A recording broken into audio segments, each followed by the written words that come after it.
এইখানে তো হাসিনার আমলে 15 বছর টুপিদারি দেখলে পিটায় মারা হয়েছে। এখানে তো নির্যাতিত ছিল এই অংশটা। জামাতি ইসলাম একটা ইলেকট্রাল পলিটিক্স করে এবং জামাতি ইসলামকে মানুষ যে ধরেন ভালোবাসে, পছন্দ করে, এর কিন্তু একটা বড় কারণ ইসলামের কারণে।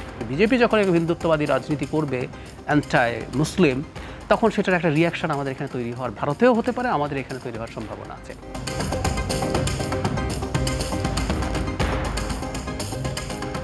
সম্প্রতি একটা সাক্ষাৎকারে মির্জা ফখরুল ইসলাম আলমগীর বলেছেন যে ডানপন্থী রাজনীতির উত্থান তিনি দেখছেন এবং এতে তিনি উদ্বেগ প্রকাশ করেছেন। এখন ডানপন্থী রাজনীতির উত্থান কি আসলেই আশঙ্কার বিষয়? মানে একটু ডিফাইন করতে হবে। সারা পৃথিবীতে ডানপন্থী রাজনীতি আছে। ডানপন্থী রাজনীতি বিভিন্ন কিছুকে ভিত্তি করে হয়। যেমন ট্রাম্প একটা ডানপন্থী রাজনীতি করেন, তার হোয়াইট সুপ্রিমেসি, ওর সাথে ধর্ম সেভাবে নাই, মূলত একটা রেশিয়াল সুপ্রিমেসি। ভারতে আবার ধর্মভিত্তিক ডানপন্থী রাজনীতি আছে, হিন্দুত্ববাদী। আমাদের এখানে ধর্মভিত্তিক ডানপন্থী রাজনীতি, এবং ডানপন্থাও কিন্তু একটা স্পেকট্রাম। ডানপন্থা একটা হার্ডকোর মনোলিথিক বিষয় না, অনেক রকম ডানপন্থা আছে। প্রাথমিকভাবে আমরা যদি ভাগ করি, সেটা হচ্ছে আমাদের কনস্টিটিউশনাল যে ফ্রেমওয়ার্ক, সেটা মেনে রাজনীতি করে এরকম কিছু দল আছে যারা নির্বাচনে যায়, ভোট করে।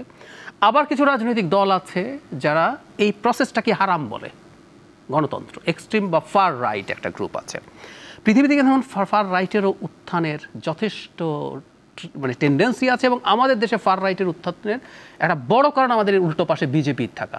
মানে আপনি বিজেপি যখন হিন্দুত্ববাদী রাজনীতি করবে, অ্যান্টাই মুসলিম, তখন সেটার একটা রিয়াকশন আমাদের এখানে তৈরি হওয়ার, ভারতেও হতে পারে, আমাদের এখানে তৈরি হওয়ার সম্ভাবনা আছে। এখন ডানপন্থা যদি কনস্টিটিউশনাল ডানপন্থা হয়, দ্যাটস কোয়াইট ওকে, এটা থাকবে, এটা থাকে এবং সে ভোটে আসবে, ভোট থেকে যাবে।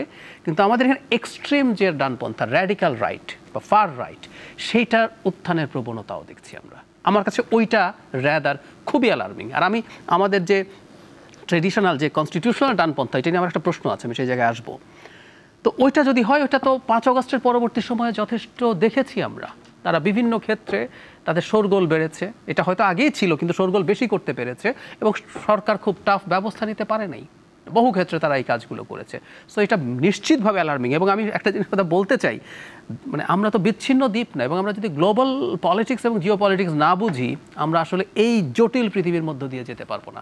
আমি প্রায় এই উদাহরণ দেই, ইরাক ধ্বংস করার জন্য ওয়েপন অফ মাস ডিস্ট্রাকশন লাগে নাই, জাস্ট একটা ন্যারেটিভ তৈরি করে ইরাক ধ্বংস করে দেওয়া গেছে। আর আমাদের তো ন্যারেটিভটা তৈরি করার মতো কিছু সাবস্ট্যান্টিভ এভিডেন্স আছে। আপনি এগুলো করতে পারেন।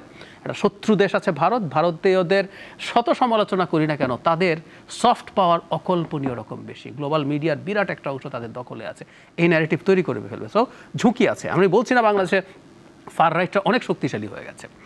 শেষ করবো এটুকু দিয়ে, সময় বেশি নাই। আমাদের যারা কনস্টিটিউশনাল পলিটিক্স করেন, দুটো বড় মানে তুলনামূলকভাবে বড় দলের নাম বলি, জামায়াতে ইসলামী এবং ইসলামী আন্দোলন বাংলাদেশ, তাদেরকে আমাদের একটা গুরুত্বপূর্ণ প্রশ্ন করতে হবে। তারা উভয় শরিয়া আইনের কথা বলেন যদি ক্ষমতায় আসেন। আচ্ছা, আপনি শরিয়া আইন কায়েম করবেন, এবং শরিয়া আইন কায়েম করে আপনি ধরুন জনগণকে বললেন আমাকে ভোট দাও, আমি শরিয়া আইন কায়েম করবো, আমি ক্ষমতায় গেলেন, জনগণ আপনাকে ভোট দিয়ে এনেছে। আপনি কি এই ইলেকটোরাল প্রসেস রাখবেন? খেয়াল করি, এটা খুব জরুরি প্রশ্ন। আপনি আসলেন এবং বললেন শরিয়াতে ইলেকটোরাল প্রসেস নেই, তাই আমি কনস্টিটিউশন অ্যামেন্ড করে আমি এটা বাতিল করে দিলাম। সো আপনি বলবেন আপনার যুক্তি কি? জনগণ আমাকে চেয়েছে, আমি এসেছি। ওই রাজনৈতিক দল কি অপারেট করতে পারে? খেয়াল করুন, আমরা ওকে বলছি তোমাকে যদি জনগণ চায় আসতে দেব, ধরলাম ও আসলো, 10 বছর পর জনগণ ওকে আর চায় না, কিন্তু ওই প্রসেসটা তো বন্ধ করে ফেলতে পারে। সো আমি এই প্রশ্ন রেইজ করতে চাই, এই দলগুলো যারা ইসলামী বললেই তো আপনাকে এক ধরনের শরিয়ার কথা আসছে, আপনাকে ক্লিয়ারলি বলতে হবে আপনি আসলে কি চান, না চান, কোথায় চান, কোন আইন, শরিয়া বললে কতটুকু চান, কোন আইন চান, কোরআনেরই সব আইন চান কিনা। আমাদের সব কোরআনের আইন আমাদের এখানে নাই। আমরা চুরির জন্য হাত কেটে ফেলি না, আমাদের সুদ হারাম না, কোরআনে স্পষ্টভাবে হারাম বলা আছে কোনটা কোনটা করবেন। এবং আবারও বলছি, ইলেকট্রাল প্রসেস থাকবে কিনা এগুলো সব ক্লিয়ার করতে হবে। আপনি আসবেন, এরপর বলবেন যে ইসলামী শরিয়াতে তো মানে কোনো ধোঁয়াশা রেখে না, কারণ যদি সেটা হয়, যদি উনি বলেন ম্যান্ডেট নিয়ে এসেন ভোট বন্ধ করবো, তাহলে আপনার রাজনীতির অধিকার নাই। এটা হলো জরুরি কথা। কারণ কোনো একটা দল এটা বলার রাইট রাখবে না এই প্রসেসে, তখন আপনি বিপ্লব করুন, করে পারলে ক্ষমতা দখল করুন। রনি, একই প্রশ্ন। জি, এটা খুবই গুরুত্বপূর্ণ প্রশ্ন। দেখেন, আমি এখানে আলোচনাটা এই রাজনীতিতে রাইট উইং লেফট উইং এই আলাপটা মূলত ঐতিহাসিকভাবে শুরু হয়েছিল ফরাসি বিপ্লবের মধ্য দিয়ে, তো ফরাসি বিপ্লবের মধ্য দিয়ে যেভাবে ডিফাইন করা হয়েছিল রাইট উইংকে, ইউরোপে এখনও রাইট উইং ওইভাবে বোঝা হয়।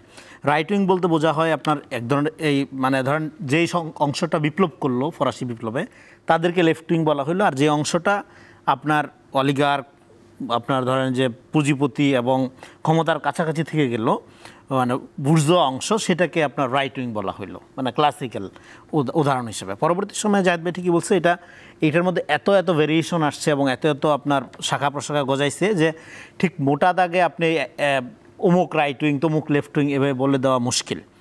তো এখন বাংলাদেশে যেটা হলো, বাংলাদেশের রাইট উইংয়ের চরিত্রটা কি? এখানে দেখেন, যদি আপনি ইসলামী ধারাকে রাইট উইং বলেন সেটা ভুল হবে, মানে গ্রসলি যদি বলেন। যেমন জামাতি ইসলাম একটা ইলেকট্রাল পলিটিক্স করে, এবং জামাতি ইসলামকে মানুষ যে ধরেন ভালোবাসে পছন্দ করে, এর কিন্তু একটা বড় কারণ ইসলামের কারণে।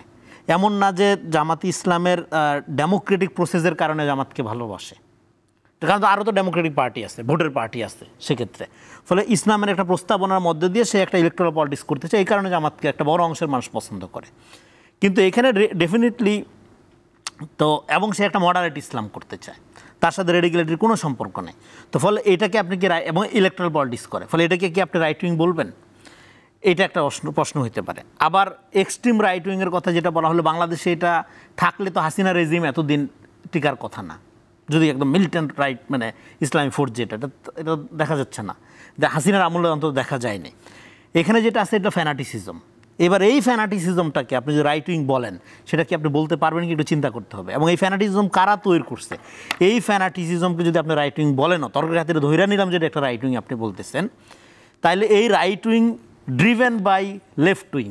এখানে লেফট বুদ্ধিজীবী যারা তথাকথিত আপনার ধরেন যে আপনার আরবান সাধু টাধু যারা, হ্যাঁ, যাদের বিভিন্ন বেশভূষা দেখে আপনি মনে করেন যে বিশাল দার্শনিক হাজির হয়েছে, জান্নাত থেকে পালাই আসছে মনে হবে দেখলে, এরাই তো এই ফ্যানাটিসিজমকে উস্কায় এখানে এই জায়গায় নিয়ে আসছে।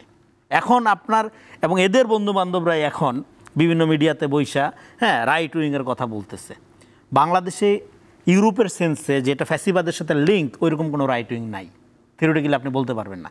কেননা এইখানে তো হাসিনার আমলে 15 বছর টুপিদারি দেখলে পিটায় মারা হয়েছে, এখানে তো নির্যাতিত ছিল এই অংশটা, এবং এখানে অভ্যুত্থানের মধ্যে দিয়ে হ্যাঁ রাইট উইং শক্তিশালী হয়েছে, এবং এটা রাইট উইংয়ের অংশগ্রহণ ছিল। অভ্যুত্থান তো কোনো ইডিওলজি ছিল না, রাইট উইংও ছিল এখানে, কিন্তু কোন অর্থে ছিল? এখানকার রাইট উইং তো ভাই 15 বছরের ভোটাধিকার, গণতান্ত্রিক অধিকার, তার মানবিক অধিকার, রাইটসের জন্য আন্দোলন করতেছে। ফলে ইউরোপে যেরকম রাইট উইং বলতেই একটা ফ্যাসিস্টিক আপনার ক্ষমতা কাঠামোর সাথে সংযুক্ত একটা ফোর্সকে বোঝানো হয়, বাংলাদেশের রাইট উইং তো মেইন স্ট্রিমই না, ওর তো কোনো অধিকারই ছিল না, তো তৃতীয় শ্রেণীর নাগরিক আকারে ছিল এখানে। হ্যাঁ, তো ফলে সেদিক থেকে আমি শেষ করি, এই জন্য আমাদের এখানে যদি আপনি এইভাবে একটা রাইট উইংকে ডিফাইন করে ফেলেন, তাহলে আপনি এই যে ফ্যানাটিসিজমকে ব্যবহার করে স্যার আপনাকে আরও 5 বছর 10 বছর দেখতে চাই, হ্যাঁ কিয়ামত পর্যন্ত থাকেন, এই মডেল যে উস্কানো হয়, হ্যাঁ, এবং নির্বাচন আসলে মাফিয়ারা ক্ষমতায় আসবে, ও নিজে যে একটা বড় মাফিয়া এটার কোনো খবর নাই তার।